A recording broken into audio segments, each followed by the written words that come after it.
go. Well, hello, listeners. How you doing? It's the Mitch and Mike voiceover journey podcast. We're back. We took a week off. Didn't mean to. But, life happens. It does. Yeah, LA strong. So, all my peeps out there in LA, anyone who's lost their home or anyone who knows anybody who's lost their home or been affected in any way, we got your back. We love y'all. And we are, hoping for recovery. So, whew.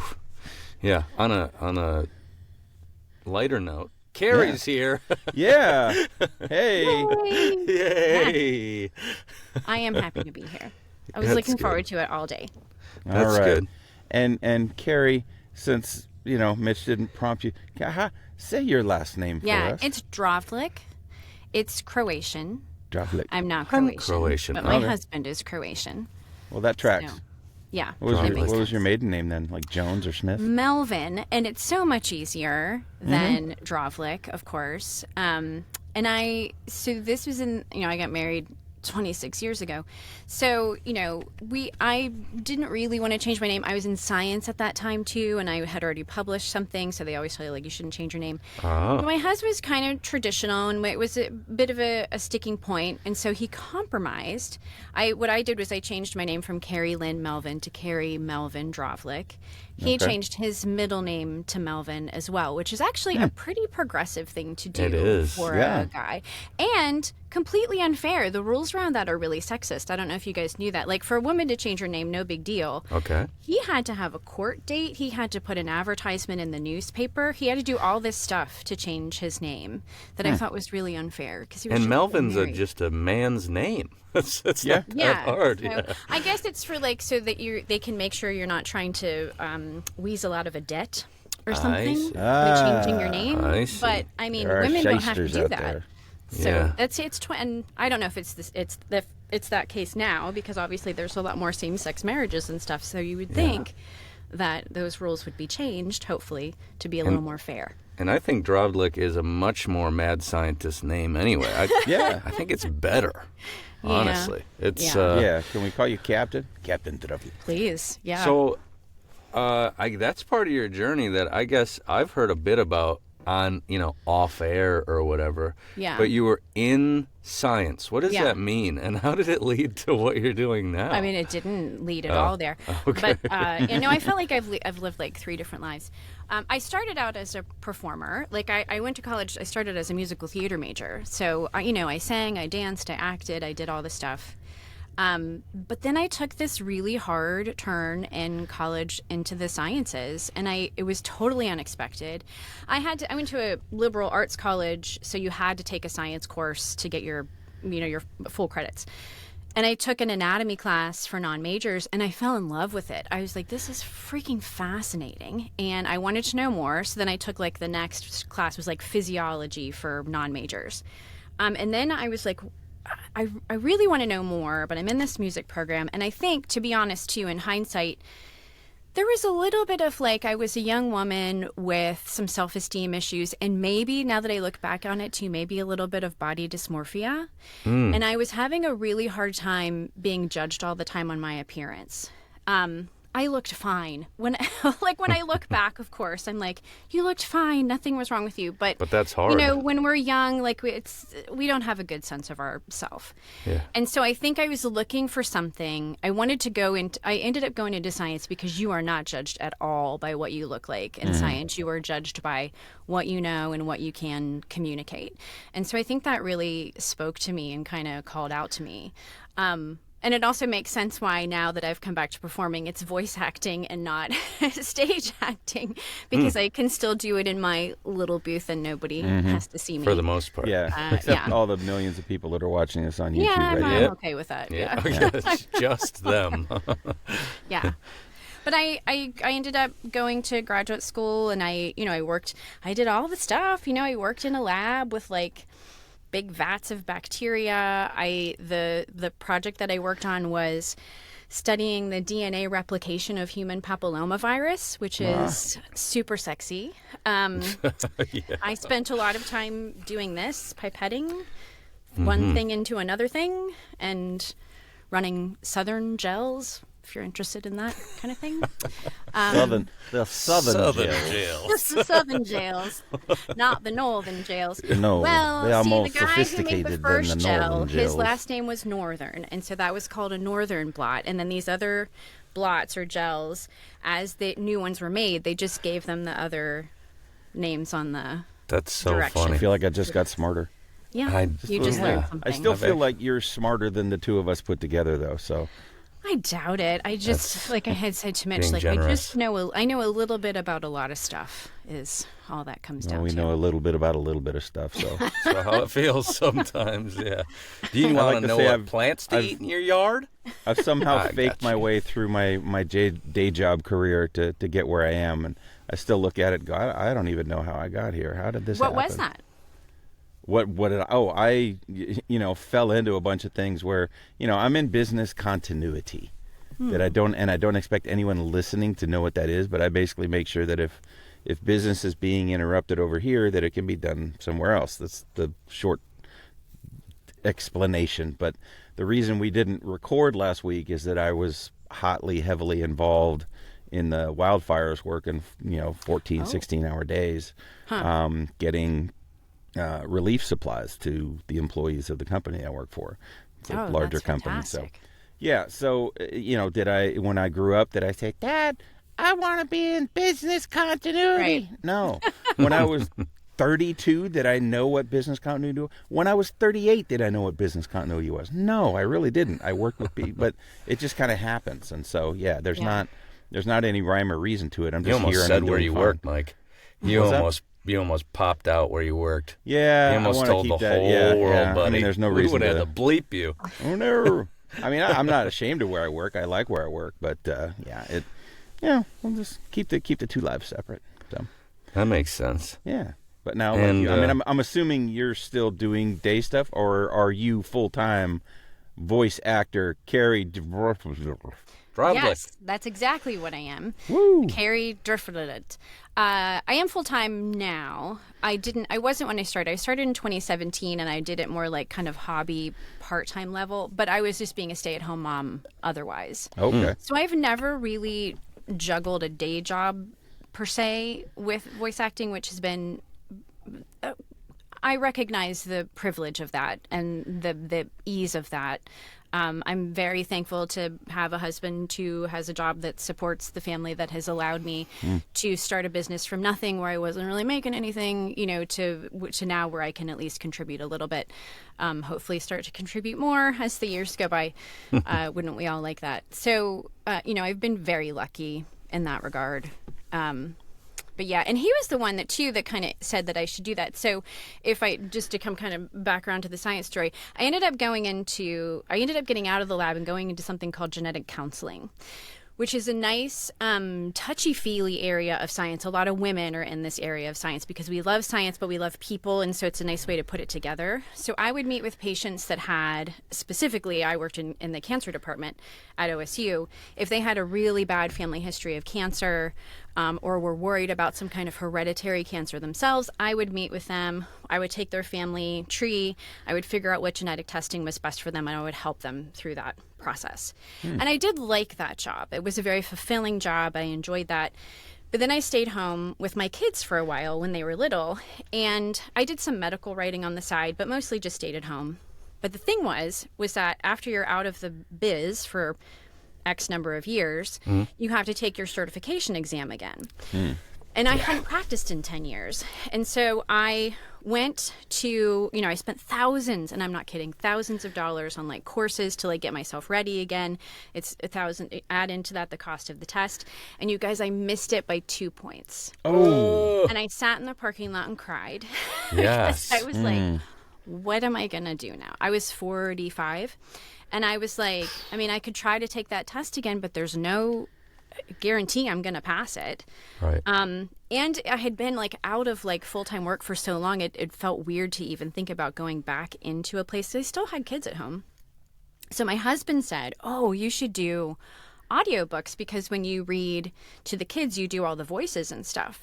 And I was like, oh, that's an interesting idea. And so that's when I started to look into it. And I ended up, I didn't do it the way that I got into the biz is not a way that I would recommend to other people now that I can look back on it. I did it kind of hopscotch. I trained with a local guy for a while who was fine and taught me some things, but I had to also kind of relearn some things as like I got into GVA and stuff. And I had the demos that I started out with weren't particularly good. So I made a lot of stumbles and mistakes along the way, which has slowed me down. But I really started pushing like full time about 18 months ago, maybe 18 months to 2 years ago.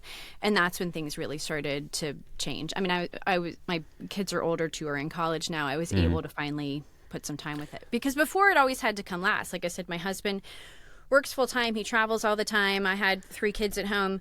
So like any time I could devote to the business always had to come after the kids were taken care of and the house was taken care of and everything else was done. And then if I wasn't exhausted and I still had a little time, I could work on some marketing materials or whatever. Yeah, everyone listening knows all about that. So, you know, it just including didn't. this guy. Yeah. So it was the free time that came first to be able to get into the full time, not the I'm getting paid enough to do this now sort of thing. Correct. Yes. Okay. Yeah, I just built it up from scratch, having essentially no income. I was doing a little bit of writing at the time. I ended up doing a lot of really weird writing. So I was doing science writing for a while, which made sense. And then I have a friend who runs a social media marketing business, and she hired me. She subcontracted me to do her writing. You guys, I wrote 187 blogs on curtain tracks. Oh, like so 187 different topics on curtain tracks. Tracks. Not and you had to make being them in interesting the enough. curtain track business, how on earth did you do? Because that's not like, I mean, no offense to, that's not creative writing. I mean, I guess it's creative because you're like, what else do I say? Yeah. But how on earth do you write that prolifically about a subject that is not in your wheelhouse? They would give me whatever product they wanted to focus on in that particular blog. So maybe it was the adjustable curtain track or the curved curtain track that you can install on a drop ceiling. That's a big one. And so then I would come up with where would one use that and how would you use it? And so like, hey, decorate your kids' room or create a man cave with a curtain track if you can't build a wall, like just anything I could think of to. They were good curtain tracks. It's a good product. Wow. So I believe you. Yes. So that's the thing. Carrie, you are so believable. You should be a spokesperson for anything. Everything and anything. So that led to, I mean, you were in a creative field at least when you were doing that. That's pretty cool. Yeah. I'm looking for something myself. And that goes to the knowing little about a little thing. So I'm like, I don't know what else to do. I've been leaning into one thing, but that's super fun. Do you think you're always going to have that extra outside thing happening for you, or do you think you want to focus solely on voice until you're done, till you retire? Yeah, whatever. I'm not doing any more writing. When I very first started out, I was like, my website said something like writer and voice actor, and then after a while I just dropped the writer because I realized that especially in the voice acting business, they really want you to be focused on it. They they want to see on your website that that's what you do. So I just graduated. I occasionally, I mean really, really occasionally, an old writing client will say, "Hey, can you do this?" And I'll do it. Why not? But I don't go looking for that work anymore. The only other thing I do is that I do some personal training, but just a tiny little bit. I got my CPT last year, and I'm very passionate about teaching ladies my age to lift weights because I think it's so important for us. And our whole generation, I think, not our whole generation. That's too broad, but a lot of women in our generation got the memo. You know, I was a teenager in the 80s, and so at that time, Yes. Mike, I think you're probably my contemporary, like, it was like you had to be thin, and that was it. Just be as thin as you possibly can, do cardio all day long. And weightlifting was not something that was like taught to women as something that was important to do. Yeah, or if it is, they get like 2 pounds and do 100 reps, which is just nothing. So I'm really like passionate about, hey, let's be able to pick up our grandkids and walk upstairs and stuff as we get older. Balance and stuff too. I have just two clients and maybe a third who might be coming on board that I meet them a couple of times a week and walk them through all the typical power lifts like deadlift, bench, and squat. Get swole, man. Get swole. Yeah. I try to tell anyone weightlifting's great, but yeah, a lot of women will say, I don't want to bulk up, or I don't want to be huge, or look like... if it was that easy, for goodness sakes. I tell them all the time, you're not going to bulk up. Yeah, it was hard. I mean, you know, I've been working out since I was like 18, and I still look like a little twink, so... It's so hard for women to bulk up. I mean, you have to be so completely dedicated to the work and the diet. Yeah. The average woman coming in just to get, you know, stronger legs, and, you know, your quad strength is so related to your mortality rate. Is it? Like there's a direct correlation between your quad strength and your mortality rate. Wow. So, Interesting. Yeah. So do squats, please. Everybody do squats. If you're not doing squats yet. I mean, I don't do them anymore, but yeah, that was like when I was playing football in high school. All the guys were doing, you know, doing curls, trying to impress the girls with the guns, and I was in there doing squats to start over them, and so I had tree trunk legs. I don't do it anymore, so they're just, you know, weirdly large. But they're just there to move. They're there for function. Yeah, there's muscle under here somewhere. Still. Yeah, that's what I say too. I've got a 6-pack. It's well insulated. Yeah, you gotta insulate. I know, right? right? Keeping it cold for it's dangerous to have it out there like that. You got to protect it. We live in cold states. That's right. I mean, especially right now. Whew. Yeah, it's too cold out there to have my 6-pack floating about. Yeah. All right, so you got to where, what you said, 2017, you started really looking into the voiceover thing. You did some things locally and maybe, you know, had some things that you learned that you had to relearn. At what point, I mean, at that point, were you just doing audiobook? Were you, have you broadened, basically? I mean, at some point were you like, there's more things in voiceover, and so-and-so told me this, and then I started doing that, and, you know, how did you get from there to here? What is here? Well, I didn't expect to come the direction that I've come at all, because coming from that science background, I thought, well, I'll do medical narration. You know, I mean, that just makes perfect sense. I can market myself as a person with, you know, these degrees and blah, blah, blah. And I, you know, was auditioning for that stuff and not getting any of it.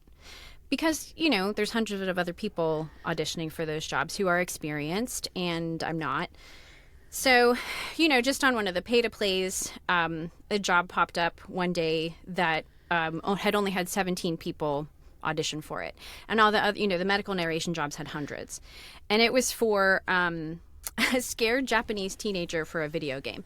Now, this is 2017. In 2024, I think it's inappropriate for me to audition for such a job, but times were different a little bit, even 7 years ago.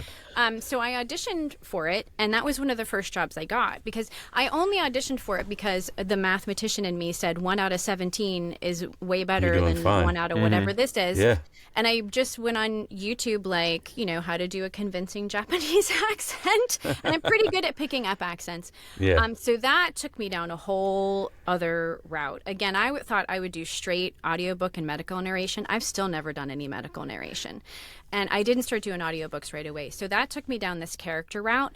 So then I really had to do a lot of work to tap back into that performer that I had been as a young woman, because for so long, especially when you're in academia, there is a very narrow line of behavior and communication that is expected and allowed. And you don't get out of that line. And so to allow myself to like fully like break out into real character acting again took a lot of very uncomfortable work. Even in the GVAA workouts, it took me a long time to be willing to like just let myself freak fly in front of everybody. But the more I did that, the more successful I was in getting those really weird jobs. So for a while, I was just getting all the weird jobs that nobody wanted because I needed work and nobody was auditioning for those. Like I narrated, one of the other things I did like really early on was I narrated an entire documentary as an old Russian woman. So, cool. We need the old Russian woman. I am a playful Russian lady. So yeah, I loved it. It was so fun. One of the other weird jobs that I had was doing a short film where my character died of spontaneous combustion. So that was super fun as well. But see, I'm still kind of like shy about doing it.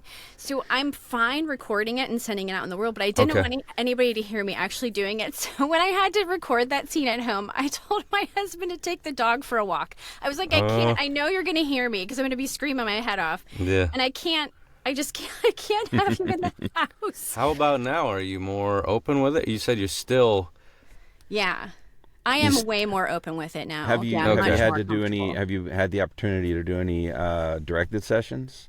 Yes, and I'm super comfortable in them. And I think it's because of the GVAA workouts. I just got I did so many. Yeah. And finally just allowed myself to just be free and open and let it all fly. And it's such an encouraging place. Yeah. Everybody's so helpful. And so, yeah, and it made me very directable. I remember one of the very first jobs that I had too that was a little local job where I went into a studio. What? I had practiced and practiced and practiced. I got the job like through somebody at my church, somebody very kind. And I went to the studio and I read it, and it was like for it was like a little corporate job, just nothing crazy. And they're like, "Great, can you give us a different take?" And I was like, nope. I practiced it that way. This is me. And I could not change it. And I tried, but I'm a real mimic, and so like I had practiced it that way in my ear so many times that's all that would come out of my mouth at that point. But now I'm directable and I'm flexible and I can change. And I actually enjoy directed sessions now because they're so great. I know I like to see and hear that they're getting what they want in real time. So. Yeah, it's a blast, and also they get to just mold you.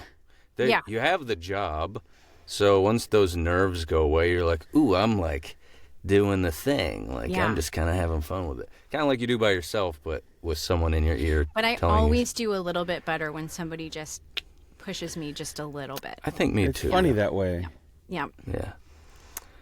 I wish I had somebody right here to just. You will. We're here for you. Yeah, you will. I'm so pumped to hear Out of the Box, Carrie, because I get to chat with you all the time. I've never got to do a workout with you or anything, I don't think. Oh, yeah. That's probably true. That's gonna. But I'm not quite ready. Okay, I just feel like I want more story. Mm-hmm. Okay, I feel like I'm looking for. What I found out about you was that you are also okay at public speaking, maybe even good at it, and maybe I enjoy maybe even push for it. Yeah, I kind of do actually. How do you feel that falls in the line with what we're doing? I'm so scared. I'm so scared. This is fine. 3 people's great. Yeah. But how do you think that helps you along the way? Because I'm in control of what's happening. I'm really I'm one of those introverted extroverts. So like take me to a party where I don't know anybody and I can hang. I can make small talk all night. I'll do fine, but I'll be exhausted by the end.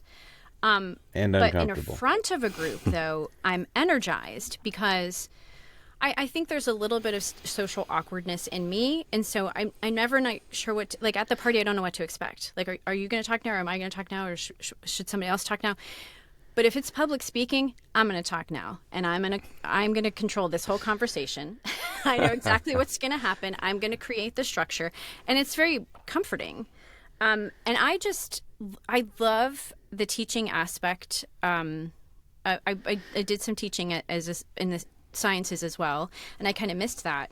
And I'm really lucky because in Columbus, we have this wonderful thing that comes up every year called GDEX. It's a local and regional video game conference. And so a couple years ago, I thought, I don't know that I have enough experience to give any kind of, character workshop to a bunch of voice actors, but I certainly have enough to give a character workshop to a bunch of game developers who don't do voice acting typically, or to beginner voice actors. I feel like because I'm pulling from my theater experience and my theater training as well. And so I just applied to hey, I could come give a character workshop to your people, and they were all about it. They loved it. And so I've done that for the last 3 years, and I have such a great time doing it. And then from that, I got a high school girl who wanted to do a little training, and I don't really coach or do training, so I just kind of worked something up for her. And, again, I feel like that's an appropriate level for me to coach somebody who's just starting. I wouldn't coach like you guys, right? I'm not, I'll leave that to the David Rosenthals and the Christina Malizias and that level. Yeah, I'll take whatever I feel coaching I can comfortable get. helping somebody who's a novice at it. And the other cool thing that came out of that was that this woman contacted me, and she has a daughter they're local. Her daughter is autistic. And, autistic people tend to have kind of like a thing that they really like. And her thing is voice acting.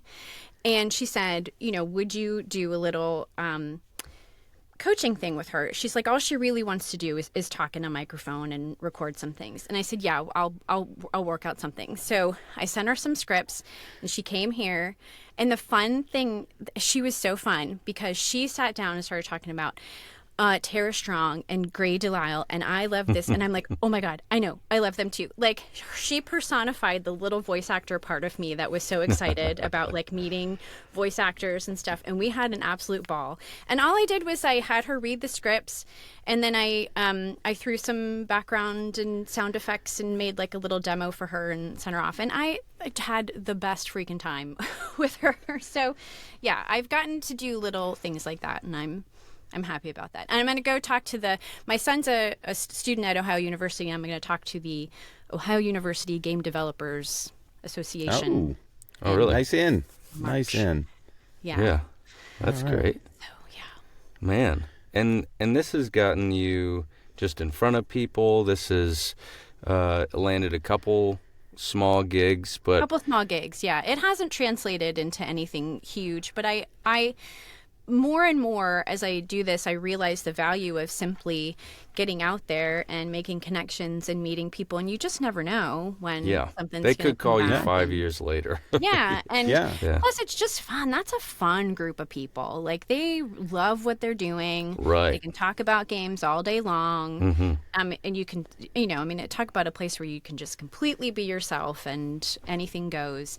And they really get into it. I mean, I've got people that come to these workshops that have never done voice acting before, and I get them up in front and I make them read scripts, and sometimes they'll just be like blah, blah, blah, blah, blah. And then by the time I'm done with them, they're like blah, blah, blah, screaming all over the place. So it's awesome to see people break out of their shells, and it's really fun.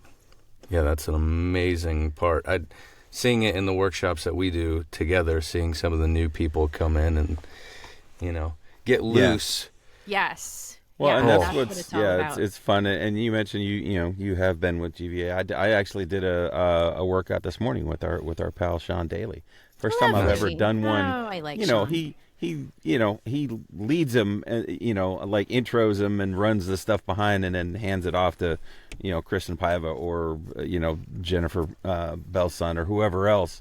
But this was his. And it was fun. And we had a newbie in there, a brand new person who, it was his first workout. And it was just fun because we're all rah-rahing him and telling him, hey, stick with it. And that was good, and it was just neat seeing a guy and having him come in and feel like, boom, he's a member of the community right off the bat. That's how I felt when I started. Yeah. I don't know nothing. And I thought I did. And I got in and, was very encouraged. So it's great that our community does that. Yeah. It's so beautiful. Yeah. To trust that the community is going to support you and then just like run with it is such a confidence booster. And I think it translates to every other aspect of life too, which is even greater. Mike, how long have you been a GVAA member? I joined not quite 2 years ago. Okay, so we probably just almost like just missed each other. Yeah, it was probably March of 2023 I joined, and I trained for a year and then hung up the shingle last year. So I started in 2017 with them, and they were still Zoom in even back in 2017 before it was cool. And at that time, Sean and David ran something called peer-led workouts. They weren't coach-led workouts. They called them peer-led workouts. And it was a little bit different format where everybody kind of chimed in and had something to say, and they just facilitated.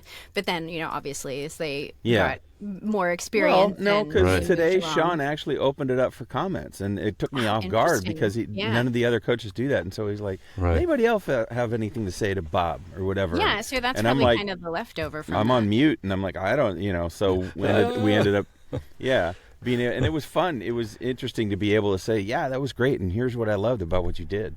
And just see the smiles on the people's faces as they're getting good feedback. So I thought that was neat. We didn't lead it, but we got to comment on each other, and that was something different for me. So that's cool. You had mentioned, Carrie, that one of the you made some mistakes along the way that you that you would have changed. I personally should have done coach-led workouts much earlier. Like it took me forever. Like over a year, so I don't know, a year and a half, maybe 2. It took me forever.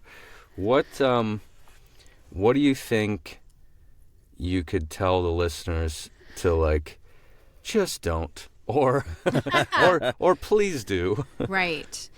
I think the same advice that I've heard David give out many times. Well, I've heard a lot of people give this advice out that. Actually, let me back up. So when I very first got into voiceover, somebody said to me and a friend of mine, there's a gold rush in voiceover right now, and it's not for the voiceover artists. It's for the people selling things to the voiceover artists. So I have tried to keep that in mind, but I have unfortunately made unwise choices and did exactly the thing that they warn against, which is to, like, somebody says, hey, here's my 6-week course and it costs this much and you get 3 demos at the end. Having no idea if you'll be ready to make demos after 6 weeks or not. But again, and I don't want to throw him under the bus because he's a nice guy and I did learn a lot from him. This is just, the package that he put together. I made the demos and they were okay, but I should have had more training, and I should have had, and I think because I got such a slow start because I didn't really have good stuff in the beginning. And I've had to redo them all again, and some of them 2 and 3 times since then. So I think I definitely avoid you're going to come out of this in X number of weeks with X number of demos. You have no idea when you'll be ready to make a demo. And that needs to be a process that's back and forth. And when you're ready, you make it. Yeah. And then I think also too, unfortunately, I'm hooked into everything. And so every single day I see 3 and 4 things that I could sign up for, like workshops or, script workouts. And I want to do them all. And I would. I mean, if I had unlimited money, I would do them all. Yeah. So I think you just have to be, and I have at times spent way too much doing that stuff and getting stuck in, so I don't know if you guys read Atomic Habits. I love Atomic Habits by James Clear. And he talks about getting stuck between motion and action a lot. And so for a long time, I was stuck in motion, where I was like getting training and doing workouts and making my marketing materials and creating my website. And because I was doing something, I felt like I was doing something, but none of that was actually, and there was no risk to any of that, right? I wasn't taking any actual action. I wasn't marketing. I wasn't auditioning. I wasn't doing any of that. So beware getting stuck in the constant training, developing stage and not putting yourself out there, because it's easy to do. That's the guy who goes to college and is like one class away from every degree. Just yes. Or just continues to get every liberal arts. No, what's the not underclassmen, but every advanced degree? You know, the hooked on school guy.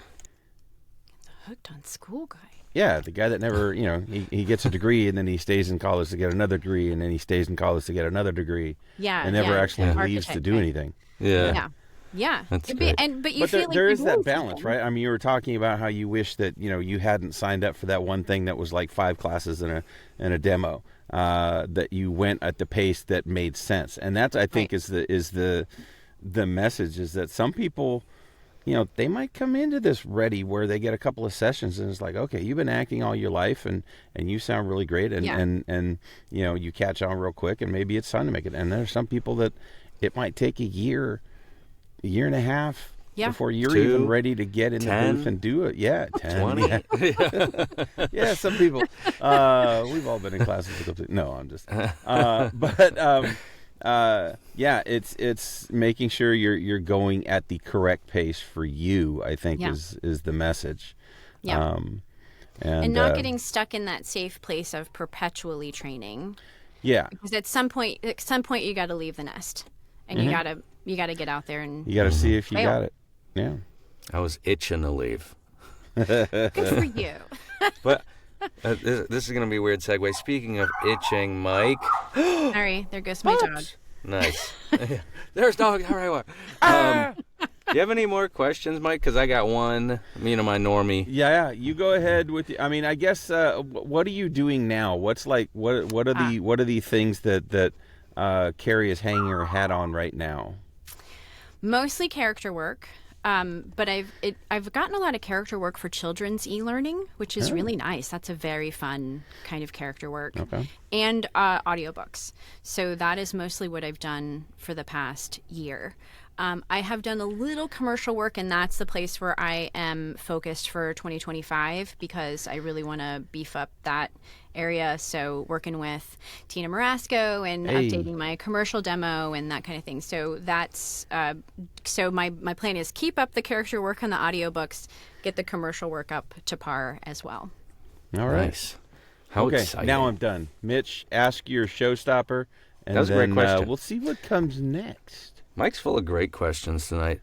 One of the answers brought a little tears. This has just been a great night, you guys. I've been missing the podcast for 2 weeks. Yeah, I'm sorry. That's on me. The question is that I ask everybody now is, who is on your radar? Who's a new person in your radar, or someone new to us, or to the listeners that you could mention? A voice actor or actor that you've met, or new writer, I don't know, any sort of new creative person that we need to keep an eye out for.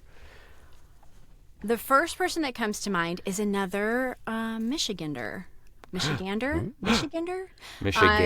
Michigander. She's in Lansing or Detroit. Caitlin Burt is her name, and she is fascinating. Do you know Caitlin? No, I don't. Caitlin. Sounds like you need to. Burt. So she's a voice actor, but she also does a ton of mocap work with Haptic Studios in Lansing. And she does on-screen work. So I don't know if you saw American Rust with Jeff Daniels on Amazon Prime, but she's in an episode of that as the bartender. So yeah, she's killing it out there. The other thing about her that you would really like, you should look at some of her. She does a lot of original content, and she is funny as hell. So like her YouTube channel and all of her socials. Yeah, look her up. She's funny. She's talented. She's beautiful. She can do mocap. She can act on screen. She can do it all. Yeah, she's my. She and I at the last GDEX we did that character workworkshop together. Oh, you did it together? Oh, yeah. That's cool. Nice. Okay. Well, maybe you could give me the hookup, because sometimes I reach out to people and they're like, who's this weirdo? Yeah. He's got a podcast? Yeah. Yeah. Cool. Okay, well, thanks for that. I will definitely look her up. And she's a Michigander. Not a lot of those. So, maybe, you got a personal in-person friend connection. Yeah. I've made a few, but I need more. Gimme. Okay. Yeah, because what city are you in? I'm near Detroit. Okay, yeah, you're probably very close to her then. Yeah. Do you know about Haptic Studios in Lansing, that mocap studio? I don't, yeah. That's they do some nice work. I'm going to do some looking because I love mocap. Yeah. I got to go there once and play around on their career stage. Segment. Yeah. Can we? Is there anything else you want to tell me about what I need to be doing, Carrie? I wish I could. We talked about this. How I wish there was a guide for us to know exactly what step we should take next. I think that's one of the hardest parts. It is super tough. I think the community does an okay enough job of. Like, you ask one person, they might give you the right answer, but that's... well, it was the right answer for them. That's the thing, is, I mean, it's so individualistic. That's the thing. Well, and we've talked about it with others on the podcast, that there is a modicum of luck involved. Sure. And so, you can be good, but there's that work plus opportunity equals luck thing that comes into play. And You're close. You're close on that one.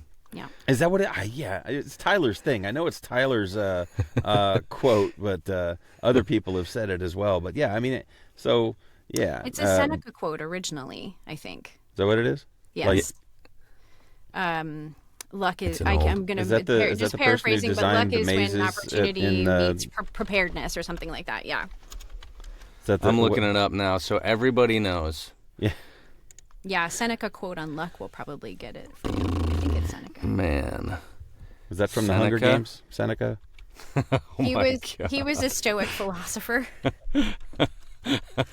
You're with the weird beard. Yeah, that's what You're making us look bad. I told you, man, the IQ. Luck is what happens when preparation meets opportunity. That's right, and I love it. It's one of my favorites.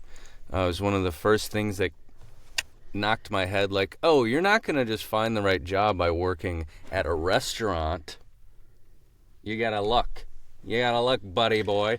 Yeah. Anyway, beyond furthering my career, I am feeling a certain way. I just want... You need to be left alone? You got an ointment actually want you guys to get a little closer in the sense that I need to act. Ah, okay. Excellent. And I'm hoping you all can help me with that. I would love to.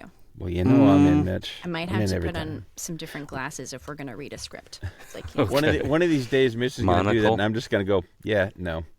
Probably, see where he goes with it. Yeah, probably. Watch his little face fall. All right. Well, we're going to pause here and scripty episcript with the help of ChatGPT, and then we'll be right back. Okay. Let's do it. Yay! All right, we got a script. It's honestly one of the most cohesive scripts we've. I can't talk, but the script itself is cohesive. Cohesive. Yeah, cohesive. Okay. I don't even want to know what that is. All right, so Carrie anyway, let's see. Since I'm not in it in the beginning, let me go ahead and set the scene. You'll do it. You're going to do it. All right. Okay. A high school classroom. The bell has just rung, and students are sitting in their seats. Mr. Henderson, the teacher, stands in front of the room with a stack of papers. Maddie, a 17-year-old student, is sitting at her desk, arms crossed, clearly unimpressed. Mr. Henderson, I really love how you make learning feel like being trapped in a never-ending episode of a bad reality show. You know, where everyone's just kind of confused and no one knows what's going on. Well, I'm sorry you feel that way, Maddie. Maybe we can try a different approach. Would you like to, I don't know, partner up with someone? Becky, maybe? Oh, yeah. Partner up. That'll totally make this boring worksheet feel like fun. Can we also have snacks? Maybe a 3-course meal? I mean, if we're gonna pretend this is a party, at least we should have some chips. I think I could. I mean, snacks or, actually, no. Let's focus on the lesson. We'll get through this together. Oh, I'm sure we will, Mr. Henderson. You know, I really admire your dedication. It's like watching a hamster on a wheel. You're moving, but you're really going nowhere. That's not exactly the feedback I was hoping for, but okay, we can turn to page 34.